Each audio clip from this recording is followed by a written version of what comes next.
Joke time muna tayo mga kababayan. Pinto ang katatawanan. Padala to ni Roy Mi na lang. Dito muna tayo sa joke time mga kababayan. Kwentong katatawanan.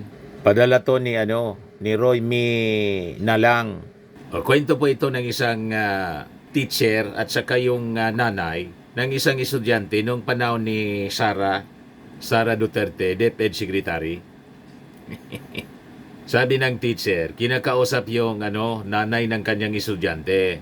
Sabi ng teacher, pinatawag niya kita dahil anya sa anak mo na sobrang napakakulit, napakapasaway, kung ano-ano anyang ginagawang katarantaduan dito sa eskwelahan, sa classroom. Sabi ng nanay, ma'am, ganun na naman talaga yan na anak ko. Kahit sa bahay namin, sobrang makulit at napakapasaway. Pero anya ma'am, pinatawag ba kita sa bahay?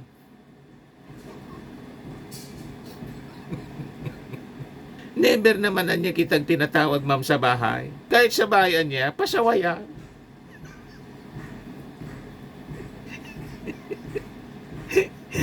May ganon, mga kababayan. Maiksi lang. Matik na po. Roy na lang. 200 agad. Napaka-iksing kwento. 200 agad. Padala lang ako ng Gcash sa'yo. Kasama ka na rin sa monthly draw. At saka, kung hindi ka mabonat sa monthly draw, may chance ka pa sa December. 10,000 sa December. Sa monthly draw, 5,000. Dito na tayo mga kababayan sa ating kwento kasi may balita ngayon. Sabi, mga kababayan, si Digong daw tumakas na. Yan ang balita ngayon po. Yan Digong sumibat pa Hong Kong. Galing po sa Diwar. Abante Radyo. Yan ang report ngayon. Sumibat pa Hong Kong si Digong. Yan ang report dito ng Diwar. Abante Radyo. 2 hours ago pa lang. Lumipad patungong Hong Kong si dating Pangulong Rodrigo Duterte kahapon po, Marso 7.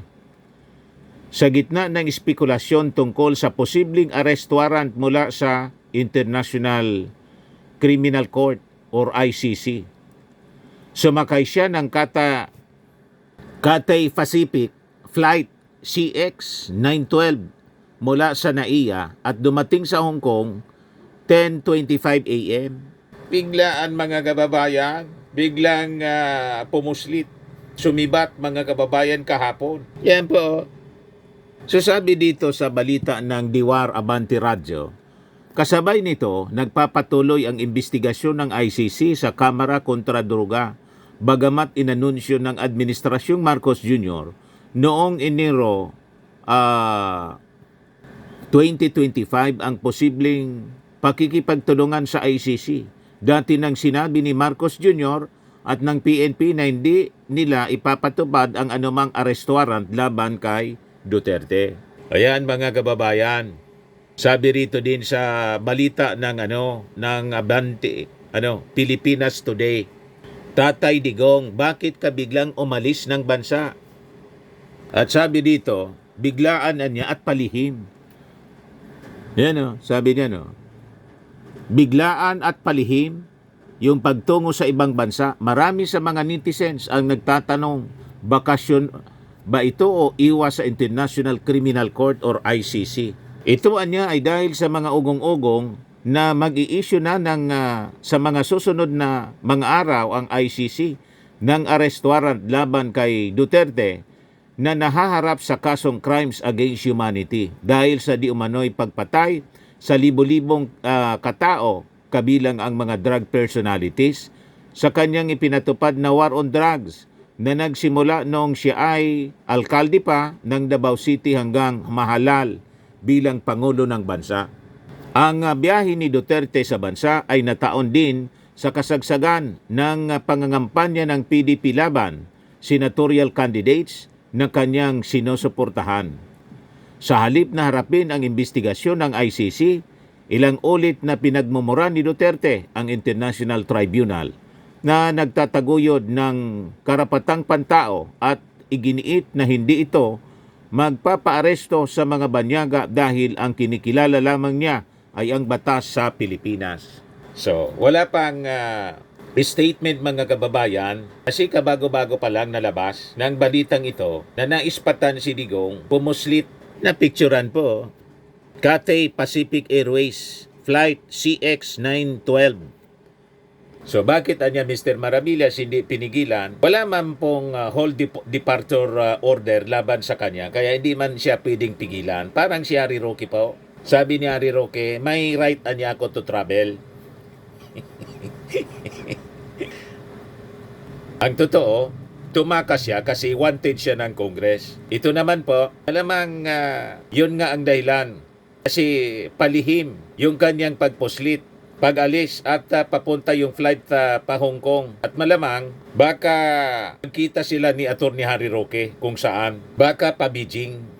Kasi kaibigan niya si Xi Jinping. But anyway, hintayin natin mga kababayan ang confirmation galing sa kanyang kampo mismo. Baka sa mga susunod na oras, magpalabas ng official statement. Pag hindi po nagpalabas ng official statement, yung kanyang pamilya or yung kanyang kampo, halimbawa na si Attorney Panelo, ang ibig sabihin confirm. Talagang tumakas na si dating Pangulong Digong. Pero anya Mr. Maravillas, ba't naman tatakas? Di ba maisog si Digong? Sabi niya.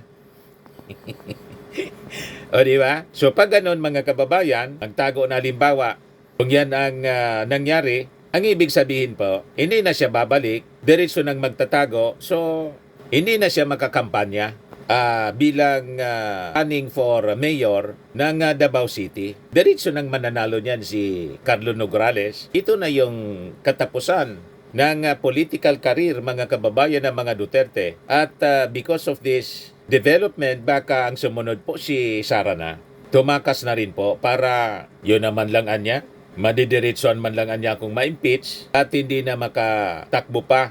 Na-impeach na pala or ma-convict. Hindi na makatakbo pa sa anumang posisyon, di mangibang bansa na lang. So kung totoo itong mga developments na to, malamang yun po ang reason. Kasi di ba, sabi ng DOJ at saka ng Palasyo Malacanang, Executive Secretary E.S. Bersamin, na yung posisyon ng ating Pangulo hindi man nagbabago po pagdating doon sa pagbabalik natin sa membership sa ICC. Pero anya, may obligasyon tayo sa Interpol.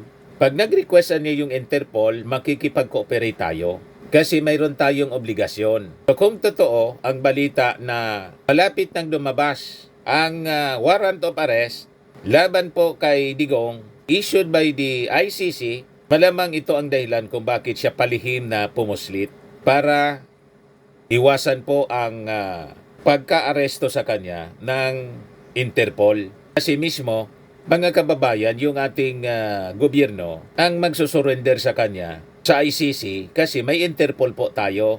Obligation sa Interpol. O ito yung stand noon ng ating gobyerno. Last year pa to, November 13, Philippines may cooperate with Interpol over ICC probe on Duterte drug war.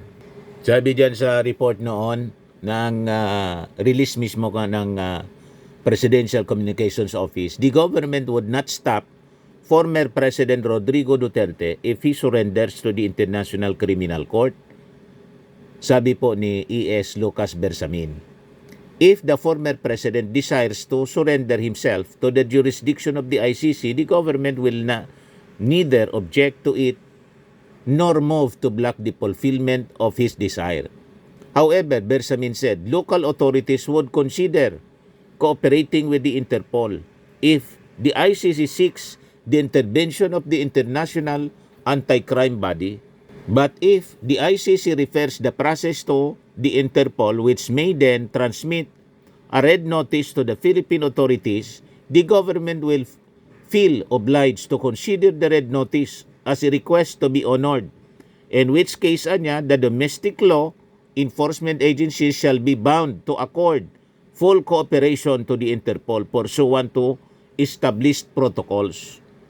So kung totoo ito na talagang sumibat na si Digong, natunugan siguro. Siyempre may mga loyal pa rin sa kanya na nandyan sa gobyerno na possibly tumimbre sa kanya. Mr. President, papalabas na yung possibly sa ibang sources, kung hindi galing sa gobyerno, galing sa mga dati niyang mga tao, baka galing sa foreign na power na kaalyado niya. Alam naman natin kung anong bansa yung kaalyado niya, yung China. Kaya nga yung biyahe niya, yung flight niya pa Hong Kong. So, malamang ganon, nimbrihan, tumakas ka na niya, Mr. President, or else, mabubulukan yan sa kulungan. Matagal yung proseso po. Siyempre, huhulihin siya, then i-detain, possibly sa The Hague, kung saan nakabase mga kababayan yung ICC. Then, ilalim siya sa trial, matagal po yon. Baka doon na siya mga kababayan yung final resting place niya, mga kababayan, sa kulungan na po, for life. But anyway, ito, mga analysis pa man lang po natin kung talagang totoo na tumakas na. Kasi baka hindi man tumakas, baka may invitation sa kung anong meeting, hindi natin alam pa. Kasi nga po, wala man silang statement na pinapalabas. Other than ito pong na-publish na may picture pang nakatalikod si Digong. Kung sino yung kumuha ng picture nito, malamang isa sa mga pasahero nagkasabay sa flight, nakita yung dating Pangulo, may cellphone, pinicturan. Malapitan po. Kahapon po, March 7, alas 8:42 ng umaga, papuntang Hong Kong sa NAIA. Parang yung biglang lumipad si Sara na picturan papuntang Germany sa kasag-kasagan ng bagyo. Baka magreklamo na naman po yung kampo ng mga Duterte sa security ng NAIA. Kasi lagi na lang pangalawa na ito una si Sara, ngayon yung tatay. Na picture. Tapos nakuha ng dyaryo. Pinablis ngayon mga kababayan. So abangan natin po yung mga developments kasi sketchy siya. Kulang na kulang yung detalye ng kwento. At itong ating programa mga kababayan, atin sa inyo nitong ating mga sponsors. Firmax Firming and Lifting Cream. Pinapay po sa mga pulses in affected area. Mainam po ito sa mga pains at paninigas ng mga kaso-kasuan. Ito sa mukha naman yung application, anti-aging, Automax po siya. Ito ay Glow 60 mga kababayan. Whitening po siya. Made in South Korea. Ito naman po, Nengxia Red Mix Fruit Drink. Gawa po siya sa goji berry. May anti-cancer properties po siya. At sa mga nagana po ng malinis and spacious fitness gym, pumunta lang po kayo sa aming Colossal Fitness Gym. May Grab car rental din po kami. At bills payment po sa aming office. At saka sa mga mahilig po sa mga imported bags, manood po kayo sa live selling ni Madam Eileen Rosales sa kanyang Eileen Closet po. Pati mga shoes, ito yung kanya po. Ito yung kanyang page. Kita ninyo, napakagandang mga online selling po siya. Si Madam Eileen Rosales. At cellphone number niya po, 773-798-7816.